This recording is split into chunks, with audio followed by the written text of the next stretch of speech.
everybody. It's Malcolm. I was going to do this suggested item, which is basically setting up a horror shot, or setting up horror in a story, and which I thought was very interesting. But as I was thinking through it, I'm like, I don't know how I do that. um, I'll get into that later. But I thought I would just go through a couple of my sets right now that I have set up. This one was for James here in the red sweater to talk to the girls of Herteki about how great 2024 is going to be for them. And this was a fantastic use of this set. So basically, I had this set up for a Japanese story for Hiroto and Masami, and it didn't really take, no one really is really into it. So I was like, well, that's a bummer, because I built this whole thing. And then someone suggested, well, just repurpose it for something else. And a Japanese restaurant fit really well, because I had a lot of the sushi, because the girls of the house like sushi. And so I had purchased a lot of that. And I needed another location to have little meetings and little interactions. And I was like, oh, this is great. So that's what I did here. And I really like it. It's a lot of fun. I put these tables together because there's so many. I feel bad for Claire. But you can see here, like, oh, look, there's a chair down. There's, props in the front. So, when you're shooting this stuff, you shoot it so that you don't see any of that stuff. And that's kind of fun. So yeah, you get in here and you can get, shots of the sushi and the like. And what I have started doing is really paying attention to, people, they don't just sit and chat. They're moving. So at one point, Zoe there in the purple hair was looking at James, and now she's looking across the table, kind of staring off into space as she does. So you got to kind of move them around when you're taking these shots as well. I had her in the first couple of shots, and then she walked out of frame, and then she walked in and was watching them and kind of watching them enjoy their food and all that stuff. So yeah, this keeping people moving if they're actively in the shot, I think, is important, because it doesn't look like a flip book at that point. Up here, when Olivia is reading the note and Tanner's kind of looking over her shoulder, I kind of like that moment, because Tanner, she's a bit of a snoop. She wants to know what Olivia's up to, and what she can do to help and all that kind of fun stuff. And so she's constantly kind of keeping an eye on her, because she's basically kind of imprinted, like if you go for that Twilight stuff.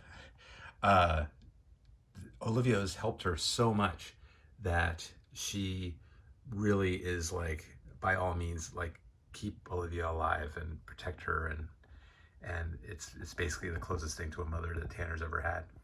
So little story elements like that are fun, if you're into story stuff, and I am. And it's one of those things where, I would love it if people were really into the story to the point where it was like, oh yeah, there's Tanner, staying next to Olivia.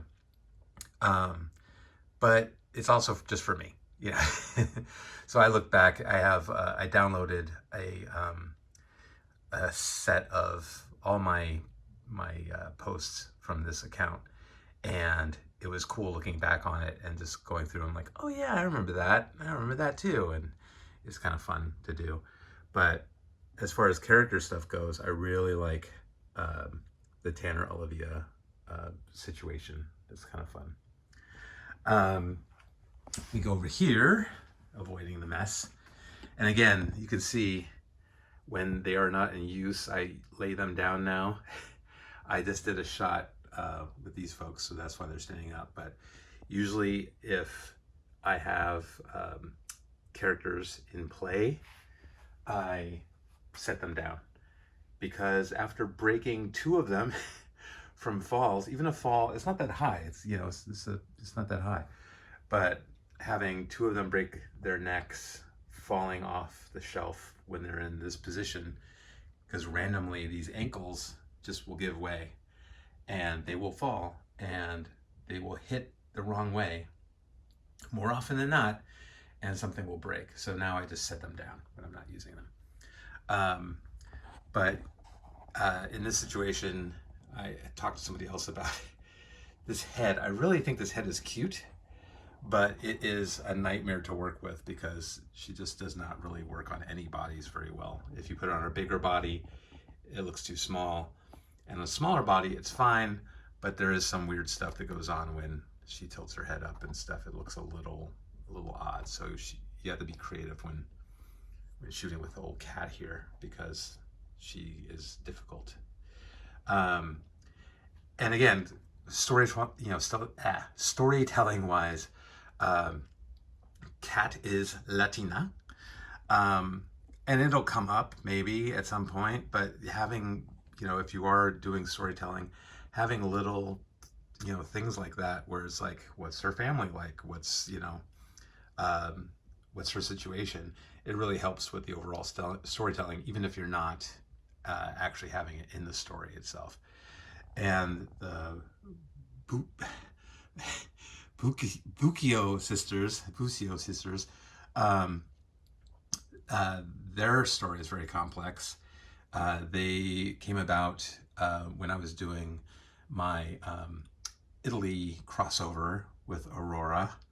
I'll do a link for her in the notes there, but their aunt was involved in some nefarious dealings in Italy and was involved in the business of Elke and Chelsea and Denuda and all those fun things. And they didn't really know. Their aunt raised them, and they loved their aunt, and their aunt was fantastic with them, but also a bit of a nightmare as far as her personal life goes, and they did not know that until she passed away. So again, a lot of detail. It was in the story if you were following me back then, but I also came to realize that a lot of people weren't following me back then, and so that's another thing, coming up with little cues as far as just like when this happened in Italy or whatever, filling people in who may not have been around for that particular part of the story. So that's been kind of an interesting thing as well. Romance. My friend here, who always shows up as a woman in FaceApp because of the hair. I really like this head sculpt. And I haven't really worked out his character. I know he is from France and he knew Martine, but I also don't really know a whole lot about him yet. I haven't really fleshed that out, but he seemed a little sad to me and a little alone. And so I was like, oh, perfect for Zampa. And again, we've talked about this before, like with some of my doll folks. It's like sometimes you just look at them together and you're like, oh, this is perfect pairing. And they just end up being together, and that's kind of what happened with him and Zampa. And so I think it's going to be like a chill kind of thing, like Cindy and Kato. Whereas it's not like wedding bells or anything. But unlike Heather and James, I'm definitely afraid of going down the wedding route because it just opens up a whole lot of stuff. It's like, okay, well, are they going to have kids? Are we going to show the wedding? Are we going to have a big church kind of situation? So a lot of these people just kind of live in Datingville. So what else? Oh, I have over here started, and again, it's really interesting. I'm gonna, do a peek behind the curtain thing. So I started this whole organizing deal. I had this box here, which I really want to get off the floor.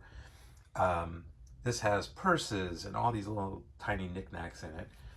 Then I just organized these guys into bags. So essentially what I have is every big character that has like a big clothing arc. Opal has her crazy clothes. Paige has her pink stuff. They are going to end up wearing that only. And so I put them in these bags. But I in the process, I started organizing. And as I started organizing, it just created more chaos. So I still have to go through and do more of that. But I do like how this is working out. This is where my hands ended up. All my stuff here. And I'm still working that out, but that worked out well. I did some measurements and figured out that these guys would fit on top of this really well. I did go through and do a whole reorg of all these clothes. So these are the tiny clothes that only fit tiny characters. We have outfit stuff here, t-shirt stuff here. And these two are gonna be for like the smaller stuff. I gotta organize that a little bit more. Got these guys here. And so that's all working out pretty well. And I don't like how this is working out. I'm realizing that, ooh, sneak peek, bunch of Christmas stuff. I realized that I do have good space for my figures. I like to lay them down in here. But I have to get some kind of anti-static stuff to put on the floor here, because I realize, especially here in Sacramento where I am, I pull them out of this drawer and their hair is just staticky like crazy. So that's a bummer. And what else? I think that's pretty much it for now. That was just a little quickie, but I'm running up against my time limit here. So yeah, again, that was kind of a mishmash of just what's going on right now. And I'm going to have some other kind of videos going. If you have any things that you want to know more about, or you want a little deep dive, please let me know, because it would really help a lot. I kind of covered sets, I've covered poses, a bunch of stuff like that. But if you did have anything else that you wanted to know more about, I would love to hear about it, because I would love to have a direction to go in for these videos. Anyway, thank you so much, and I hope you're having an exciting time getting into the holidays.